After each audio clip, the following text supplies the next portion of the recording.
this is an audio-only podcast. There may be some pictures popping up on the screen that interest you throughout the playback, but essentially it is simply an audio podcast, as this is also available over on iTunes.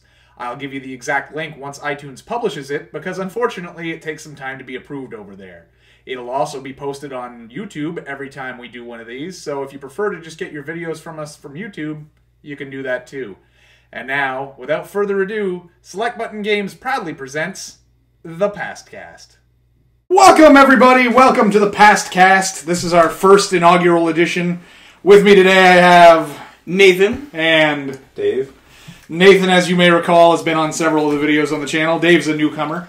Overly enthusiastic. He is overly enthusiastic. You may notice Dave is not a talkative sort, or maybe he'll become a talkative sort, hard to say. Dave is going to school for, what is it, game design, Dave? Game development technician. Game development technician. So Dave's going to be our expert on the processes behind how a game functions. And he's going to talk to that end. And just as a quick one-off on how we're going to do this, the Pastcast is basically going to be us talking about older games, maybe some newer games here and there. Each of us will have traditionally played it at home by ourselves for a period of time, and then we'll come together and we'll all discuss it. This time Nathan decided to slack off on the homework, and he hadn't played our game, so... I didn't even have, fair warning. He's had over a month to be prepared for this. Dave picked that game ahead of time when we first decided to do the Pastcast.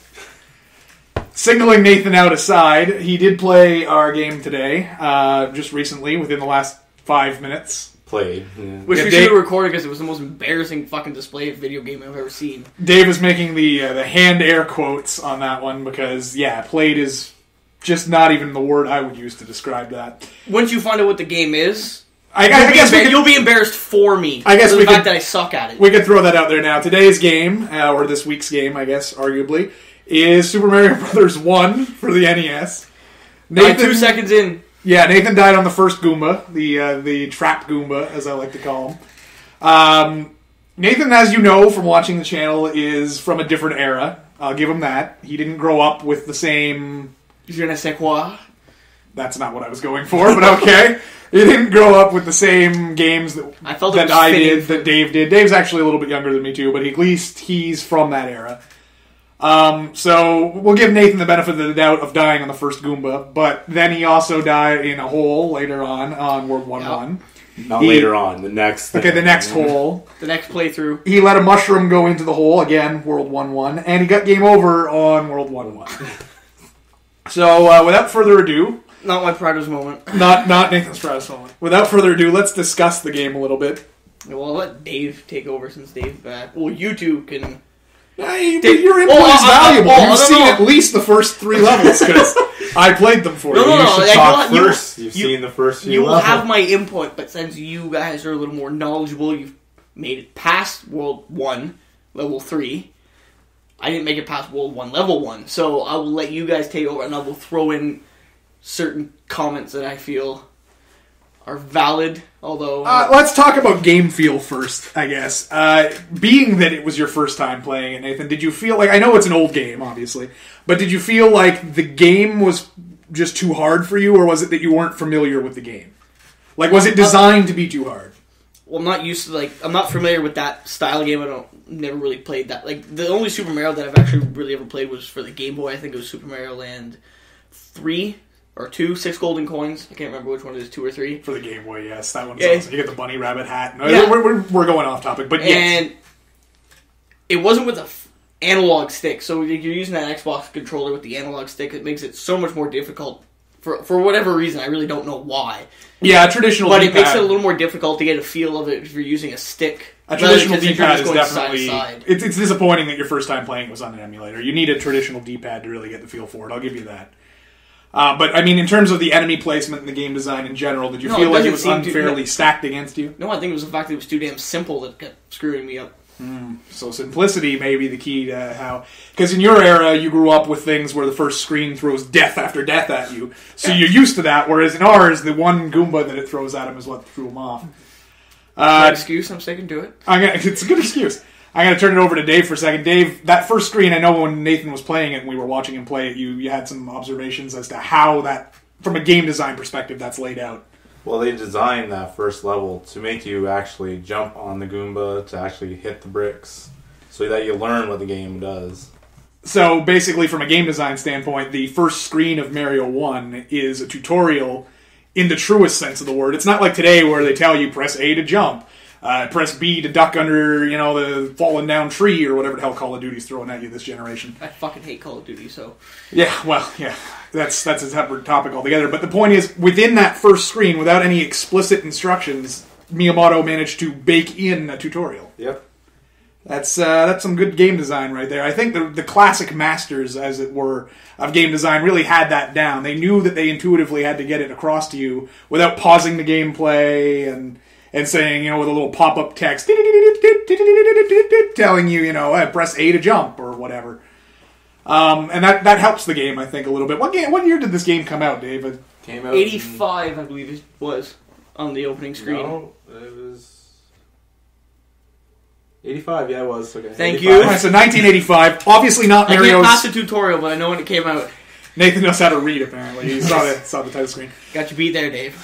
Not Mario's first appearance, of course. His first appearance as Jumpman, he wasn't even named Mario, was in Donkey Kong, which I'm not sure what year that was. And 83. Dave could probably look that up. What the hell? Are you some kind of idiot savant over here? No, Dave, check that out. If that's 83, I'm going to be upset. 83 is when Mario Brothers came out. Yeah, Mario Brothers is not damn. his first appearance. No, I don't know if you've ever seen it. It's a movie called The King of Kong. No, of course I've seen King of Kong. Okay, well that's like, watched that video about, I don't know, half a dozen times in computer engineering class with one of your old teachers, Ricardo Dorez. Mr. Dorez. Yes. I used to teach his class for him when he was lazy. I used to do it for the sound production, but anyway, since nobody knows who the fuck Mr. Dorez is. And they're going to wonder why you're sound production teaching if our sound production on this is so shitty. Sorry. Anyway, continue. Also, I don't know who this guy is. Yeah, Dave didn't go to high school. Well, actually, Nathan and I I didn't go to high school. I just Dave went to high school. Dropped out after elementary. He didn't go to high school with me, is what I was going to say. But then I realized Nathan didn't go to high school with me either. He went to the same high school as me at a later date. So none of us went to high school together. But anyway, this is a tangent from what we were talking about. But yes, King of Kong and Pirates of Silicon Valley I've seen. Oh, Pirates of Silicon Valley is a fabulous movie. Oh, we'll say that for another. That could be its own. We should do a movie review of it. We could do a movie review of it. But anyway, did you figure out what Jumpman came out, which would be the yes, original? came out in 81. 81. So Donkey Kong was 81, the year I was born. Mario's first appearance. Dating yourself. I am dating myself. Now all the fans know that I'm the same age as Jesse Cox. OMFG Cata, cheap prop. Anyway, getting back to what I was saying. Mario's first appearance, not in his own game, but then he eventually goes on to star in this game in 85, as we were discussing. And it's really when, I don't want to call it a coming-of-age tale, but it's really when Mario came into his own. He's since gone on to star in 200 games. I'm making that number up, but it's high. Mario Party, Mario Golf, Mario Tennis, Mario Super Strikers. He has every profession under the sun. He basically, other than lawyer, because he's never guest starred in Phoenix Wright, he's done everything. He's a fighter in fighting games. Dr. Mario. He's a doctor. Well, you didn't hear at E3 this year? He's going to be a lawyer. So Phoenix Wright starring Mario. It's a me, a Wario. Wait, Mario. I said that the wrong name. Yahoo! Yahoo! There's going to be some pops on that audio track, folks. Anyway, we're way off where we wanted to be on this. First of all, if you've watched this far in, this is just a disclaimer, there is no video because this is an audio-only podcast. So good luck viewing it. I guess I should mention that despite this being on YouTube, it's also on iTunes where it belongs. And it's better suited to that medium. So if you're watching on YouTube, or rather listening with a static image of God knows what, thank you for a slideshow. Thank you for your support. Like, comment, subscribe, rate. Email the Animus. Email the Animus. If you're if you're listening on iTunes, first of all, good on you, because that's where you belong. And second of all, 5-star review us, please. And also, that's the way that's going to work. Now, getting back on topic to Mario again, because we've completely gone overboard on this one. Dave, I know Nathan never got past the first fucking screen. So, Cheers. How do you feel about the boss parts of Mario? Like, we fight Koopa in every level. Spoiler alert to anyone who hasn't played a game from 1985. Do you feel the game suffers from the fact that it's the same villain in every stage, or is that some kind of game mechanic that really works for Mario? Well, it was the first game. Well, it wasn't the first game they did, but it was the first team doing that. I just think they probably didn't have the money to do the sprites at that point, so they just used the same boss over again. I don't think it hurt it. It may have been a chip limitation too. Thinking of it, I mean, Yeah. I don't know how much onboard memory there was on those old Nintendo chips, but you got to figure it was one of the first, if not the first, game out on the NES, so it probably suffered from storage. It was a release game, wasn't it? Yes, it was a release game, and it was also the pack-in game. I think it came alone originally, and then they put it and Duck Hunt, which is the one I had. Yeah. And then I believe they did one with Duck Hunt, Mario, and Track and Field, I believe it was called. The one with the pad where you ran and almost gave yourself a heart attack. Track and Field. It's a legitimate pad. We should review that at some point, but it's a legitimate pad. I still own it. And you literally run on the pad, and you have to jump and stuff. That sounds horrible. No kidding. It wasn't very responsive either, and you think it would be like two buttons, right? The 1 and the 2, and you'd left, right. But it was actually, I think it was a 16 square grid, maybe even bigger. But anyway, there was a bunch of different parts. You could do 2 players at the same time, which these squares, quote unquote, they were circles, were really close to each other. So you would knock your buddy over while you were trying to run at any speed at all. It wasn't the world's best peripheral. We'll leave it. If we're doing that, we need video for that. We'll do that one with video. So was that like the first D&D pad then? It may be the first Dance Dance pad. DDR pad.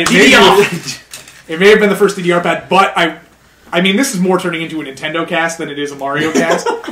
But it was also, other than the Zapper, which, I mean, Sega Master System had a Zapper as well. It was the first weird peripheral that Nintendo put out. I mean, now we've got the Wii with its wiggle waggles, and we've got the Wii U with its touchscreen thing. We've got the 3DS.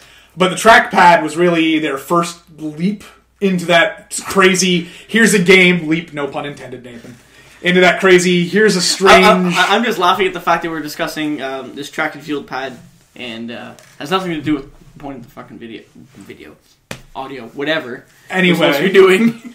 That's why I'm laughing. It was a leap forward with that, and then they came out with Rob the Robot, which I don't know if you remember that at all. Nathan, you definitely haven't. I've never even heard of Rob the Robot. But Rob the Robot was essentially a plastic robot for the NES that picked up little gyroscopes, and you would move them around and drop them down onto platforms, and that's how you played the game. Never worked right. At least mine didn't. I don't know if you had it, Dave. I didn't have it. My cousin had it, and I never saw it in action, but I heard it never worked. He wasn't... Rob was kind of mentally challenged.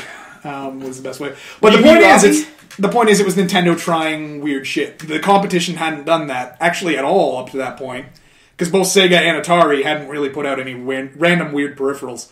And even into the Genesis era, there was really nothing on Sega that was out there until they put out the Sega CD, which was an add-on to the entire console more so than a peripheral. We'll talk about that, I'm sure, at some other point. But so Nintendo, even back then, was innovating and doing strange things. Even when they weren't the market... Well, I guess they were the market leader, but I mean, the market consisted of them and Sega.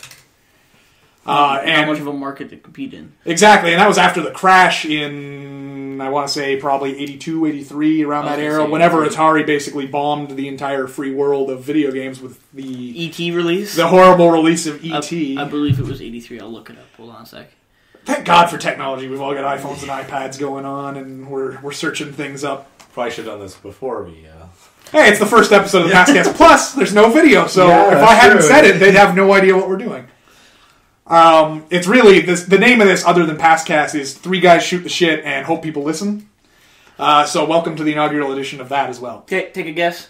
Date. I still had 83. I mean, I'm probably wrong, but... Dave? Yeah, 83. December 82. Well, that makes it 83, no, basically. December 82 release. I think I'm going to put it in at the end of this thing if you're watching. Even refers to it as a notorious 1982 adventure game. 82. If you're watching this on YouTube, and I know I just told you belong on iTunes, but if you are watching this on YouTube, at the end of this video, I will put the horrible commercial for Atari's E.T. that came out that Christmas, where E.T. is in a Santa costume, and he basically molests children. So, stay tuned for that. That will be included.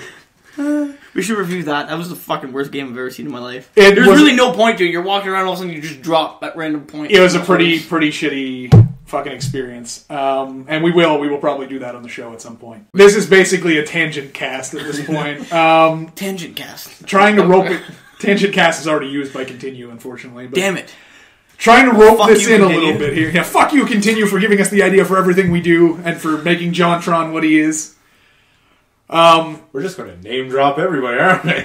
That's what the internet is now. It's Okay. just name dropping. We were watching Game Grumps today. Game Grumps, go watch them. And they mentioned AVGN, so we went and watched the new AVGN that I didn't know was out, and that was... You might as well just call it the Kyle Show. Yeah, it was basically the Kyle episode. Where did it was the all, hair go? Where did the hair go? Where did the hair go? I'll put a link in the show notes at the bottom of Scrotum that. guns. Scrotum Guns. Good song.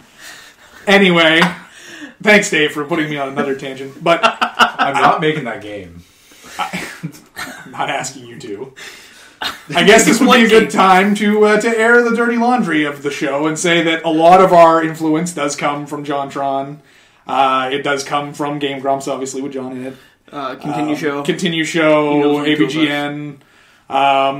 To an extent, my personal influence comes from Total Biscuit. I know Nathan's not as much of a viewer of his, and Dave hates him. Actually, perfect time for name dropping. Dave, why do you hate Total Biscuit? Hey, let's throw Dave under the bus Yeah, here. why do So this? Dave, when I Total don't Biscuit hate sees this, him. let him know why you hate him so much. But you're missing the perfect opportunity. People are huge fans of TV. This will draw in viewers. Dave, do tell. You're on the hot seat, Dave. What do A you peanut got? is neither a pea nor not discussed. I don't hate him. It's not a hate thing. It's just back in the day when WoW Insider and him were doing things. Stuff went down. I didn't like what happened between the two of them, and I just gave up on both him and WoW Insider. Okay, so this episode will be entitled Why Dave Hates Total Biscuit. It has nothing to do with Hate Mario. cast. It's Hate cast. all about people hating Total Biscuit. Haters gonna hate cast. I think we need to rethink what this is going to be. For those of you in my audience who also hate Total Biscuit, like, comment, subscribe down below. And for those of you who are fans of Total Biscuit, like, comment, and subscribe down below. In all honesty, though, I joke around. Dave doesn't dislike Total Biscuit as much as it seems, and like I said, I personally love him. So there's no hate for Total Biscuit on this There's show. only the one guy I found so far that I absolutely hate.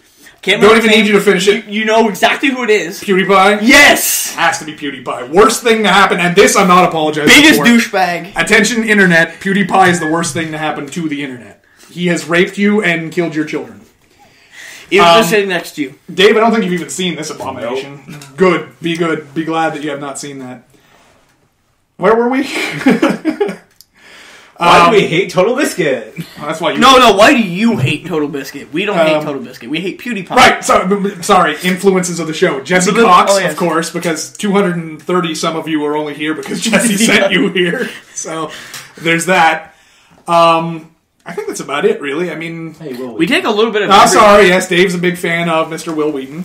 Yep. Oh, yes. That was the couch, not me. Dave made the couch make a noise. Will Wheaton, Felicia Day to some extent. Although I wouldn't really consider her an internet personality. We kind of take bits and pieces from everybody and throw them into one big... It's a melting pot. It's like Canada, where we're from. It's like a cultural melting pot of all the different things that we've seen. So- No, I think you mean the Americans is a melting pot. No, in America, they force you to become American. Like, you become an American and that's it. You're not a Paki who is American, you're American. In Canada, you can be a Paki politically and correct. Oh, fuck that. We don't have any Pakistani viewers, and if we do, we don't anymore. And also, it's an audio podcast, so who the hell's viewing anything? To all of my Pakistani viewers and listeners, I am so sorry for giving this please 1,000 Ganesh. Anyway, that sounded more Indian, probably. Let's hear Australian. No, we're not doing that, because you know it'll come out British, and then people say, why Matt makes a horrible impression of Total Biscuit. Will be, g'day, mate. Hey, you're not Australian for once, sort of. We'll just go back to, it's a me, a Mario. Oh! Yeah, but this is... What are we supposed to be talking about? We're supposed to be talking about Mario, but because you didn't play the fucking game, we're talking about anything else under the sun. You know, I realize we're kind of the Frankenstein of the internet then, the way you just described us. Yes, we took the bits and pieces of everything, and we put it together. So the past cast is the Frankenstein. Except neither one of us has a girlfriend. neither one of us? You mean all of us? And Frankenstein doesn't have a girlfriend. He has a wife, whatever. Well, I don't think he had a wife. Did he have a Not wife? at the beginning. Or the doctor is Frankenstein. No, Everybody's forgetting the monster right. is Frankenstein's monster. Yes. This is now officially the past Ken. Universal fucking horror movie cast. Where were we going? I don't, Nathan, I hate you. I don't think this should be the past cast. I think this should be... The present and future cast? Yes. That why Dave hates The everything Total under Biscuit. the sun cast? The multicast. Multicast. We have to at least address Mario at this point, I We think. did. And how much I suck at it. Well, we know you suck at it. Should we just address him? Hi, Mario. Hello, how's it going? Oh. Ladies and gentlemen, Mr. Mario. He's a doctor. He didn't spend 12 years going to doctor school to... So Disney couldn't afford to get him into their movie, but we can afford to have him right here on Past Cast. Oh man, we're all out. Thank you so much for having me on your Past Cast. $40 million, please. Oh. Programming note for those of you at home. I'm doing the voice. Now you just broke the illusion. It's also partly Wario. Hey, Waluigi doesn't get his day in the sun. Waluigi's just like Luigi. Neither one of them get their day in the sun. See, this is about Mario again. It's no Well, longer about Mario 1. We're just doing the Mario universe. Yes. And it's Luigi's year. It is the year of Luigi, yes. Which consists of him having an update to an already Mario game, his own game that was delayed a year, Yeah. and that's it. No. You're talking about Luigi's Mansion. We are 3DS. speaking of... No, 3DS Luigi's the new RPG Mario and Luigi is in Luigi's Dream, coming out in the summer. So, excuse me, fans listening at home, let me have Dave re-say that. What's the name of that game? Mario and Luigi? Mario and Luigi. Not Luigi. It's not Luigi and Mario. If it was Year of Luigi, you think they'd finally spin that shit around. Well, it's in his dream. Mario's still... So he has to dream about it. He has to dream This about is having the his own second... game. Spoiler alert for you, because you don't play the old games, so I'm do ruining not. another person's life. Remember when I did it to Josh? Yes. Spoiler alert for Mario 2, whole fucking thing is a dream in Mario's head. Oh. So this is the second time Yes. that I've ruined somebody's day with this, but Yes. also... You might have ruined like 200 other people's lives who have never played Well, it. possibly. But this is the second time Nintendo's done the whole it's a dream cop-out, except at least this time they're telling you in advance, motherfucker's a dream. Bitch. That should actually be the name, Mario and Luigi, motherfuckers a dream. Nintendo reaches a whole new audience. Well, they're cutting edge, right? They are want to cutting bring edge. in the Well, bring in the gamers. Well, yeah, and they came up with that pad that we were talking about, which was cutting-edge technology for the 1980s. It was like, here, do Zumba before Zumba's a thing. Well, I don't know if you want to do it on the Wii U pad. A 34-year-old man's penis fell off after he tried to inject cocaine in it to enhance his sexual performance. Why are you showing me this?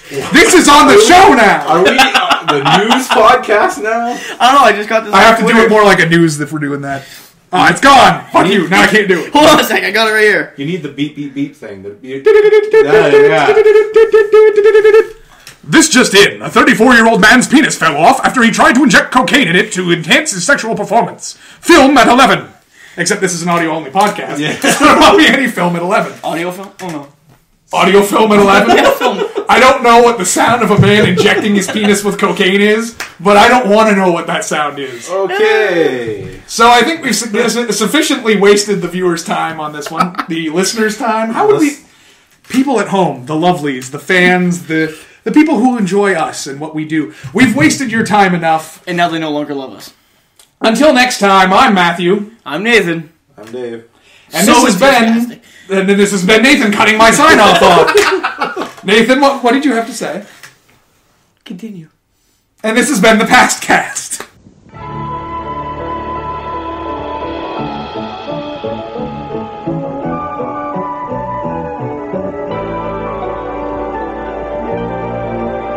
Only from Atari. Made especially for systems from Atari. The video game that lets you help E.T. get home. Just in time for Christmas. Happy holidays.